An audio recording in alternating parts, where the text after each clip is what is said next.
कबूतरखाना बंदीच्या समर्थनात मराठी एकीकरण समितीने आंदोलनाची हाक दिली। कबूतरखाना परिसरातील दुकानं त्याच पार्श्वभूमीवर 1 वाजेपर्यंत बंद ठेवण्याचे आदेश देण्यात आलेत। मराठी एकीकरण समितीच्या आंदोलनाच्या पार्श्वभूमीवरच पोलिसांनी हे आदेश दिलेत। तर जैन मंदिराचा मुख्य दरवाजाही बंद आहे। आंदोलनाच्या पार्श्वभूमीवर हा निर्णय घेण्यात आलाय। आज आंदोलन न करण्याबाबत पोलिसांनी मराठी एकीकरण समितीला नोटीस दिली आहे।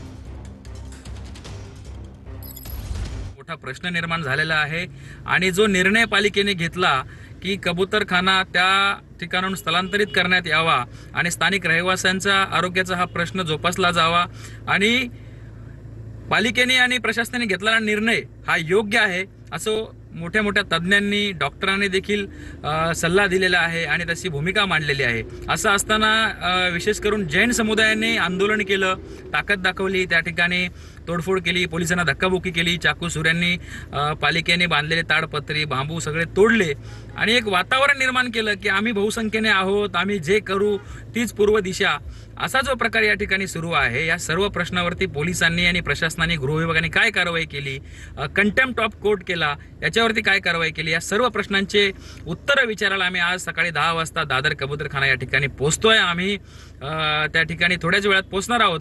तर या व्हिडिओच्या माध्यमातून सर्व राजकीय पक्षाचे प्रमुख